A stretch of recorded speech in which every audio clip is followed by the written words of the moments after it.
In vanilla World of Warcraft, there were 19 dungeons, of which 17 were available at launch, while 2 of them were added within a few months of the game's release.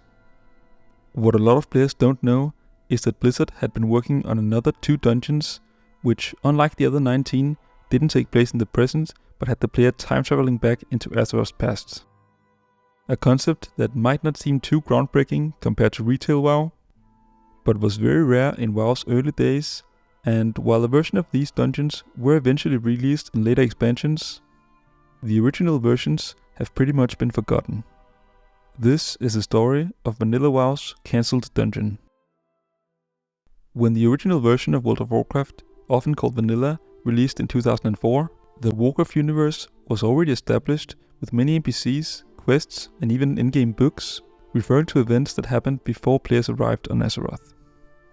And although some players had experienced these events for themselves through the Warcraft series, which allowed players to take part in events that happened in different time periods, World of Warcraft's new player base could only learn about these important past events secondhand, and there didn't seem to be any way for players to time travel within the game.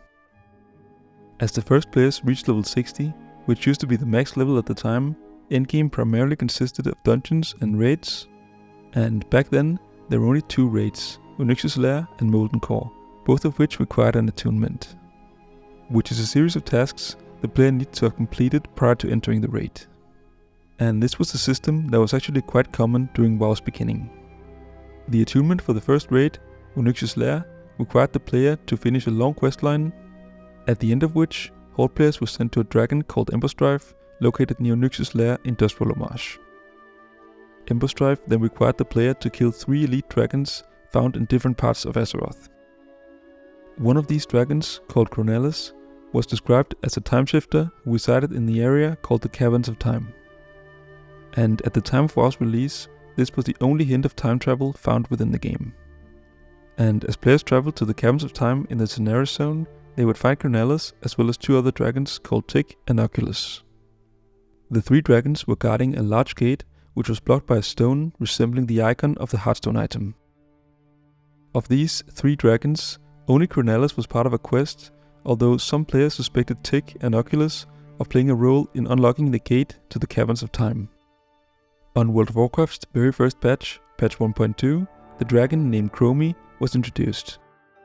She was a quest giver in Anderhall, a ruined city located in the Western Plaguelands. After meeting Chromie, whose real name was Chronormal, players got their first confirmation that time altering was possible. And they were then sent out to complete a series of quests within the ruined city. In these quests, players learned of the temporal parasites that were attempting to alter the flow of time, which Chromie, and by extension the player, was sent out to prevent. Initially, players were confused as to who she was and why she, seemingly a gnome, was classified as a dragon. And this does make sense, seeing as during the first months of the game's release, dragon creatures' innate ability to shapeshift wasn't widely known, although players eventually linked Chromie to the dragons found in front of the Caverns of Time, where she herself would also come to play a role at a later time. While the entrance to the Caverns of Time would remain closed, some Hunter players realized that they could use the Eagle Eye ability to get a glimpse of what lied behind the gate. And what they saw was an area unlike any other in Azeroth at the time, as a long and colorful trail led down to a hall with an hourglass in its center, and importantly, what appeared to be instance portals. After this discovery, an instance named the Caverns of Time was data mined, which motivated players to find a way that they could bypass the rock that was blocking the cave's entrance. And eventually, a way into the caverns was found, where it was possible to wall jump up the surrounding mountains, followed by a few precise jumps, which let the player clip through a wall and then fall into the Caverns of Time. It wasn't known at the time, but this wasn't actually the Caverns of Time that had previously been data mined. And when players tried to enter one of the 3 portals found within the cave, they weren't able to. But it was still a nice place to explore, with most of its scenery being entirely unique to this one area. And it is actually still possible to enter the Caverns of Time in the classic version of the game, although the wall jump is one of the more difficult ones to perform. Over the next year, additional content relating to the bronze dragons was added, and in patch 1.9, the bronze dragon Anachronos, along with the faction he belonged to, the Brood of Nostormu, was introduced, where both he and his faction played an important role in the questline for the Scepter of the Shifting Sands, which is one of, if not the best questline World of Warcraft has ever seen. By this point, players were already expecting an opening to the Cavins of Time, but as the original version of World of Warcraft came to an end, the Cavins of Time would remain closed.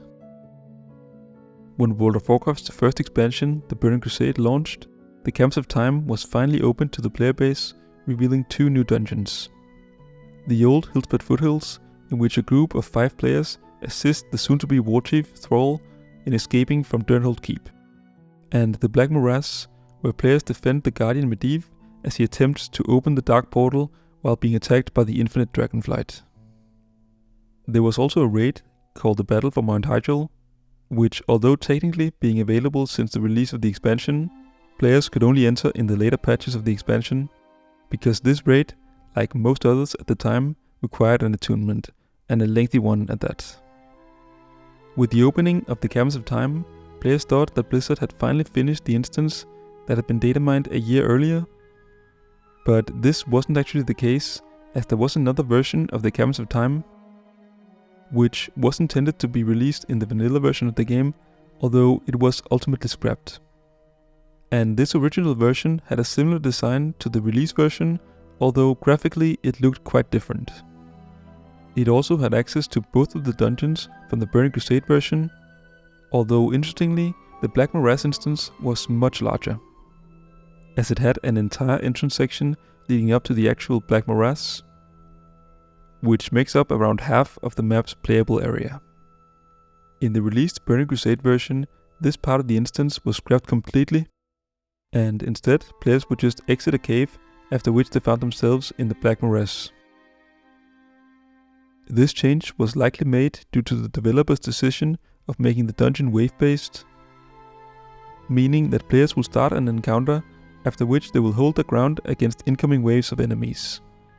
A system that many players are not too fond of, which begs the question of whether the dungeon would have been more positively received had it followed the standard layout of the group moving from A to B while fighting enemies on the way, which seems to have been the intention of the original and much longer vanilla version of this dungeon.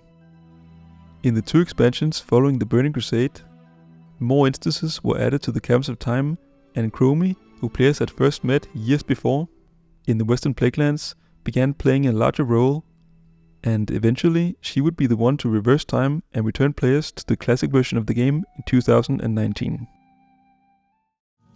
Someone once said that you can't go home again, but they lacked vision. And a temporal discombobulator. Speaking of classic, she is also one of the very few NPCs who were changed in the classic version, which is otherwise based on a replica of patch 1.12 of the original vanilla game. But this change and the reasoning behind it is another story entirely. If you would like to see a full exploration of the old unreleased Black Morass dungeon, YouTuber HayvenGames has a great video with a walkthrough of the dungeon, and I've put a link in the description which will take you to his video. Today's topic was requested in the comments of a previous video, and if you have another topic that you would like to see in the future, please let me know in the comments. I hope you enjoyed this one, and thank you for watching.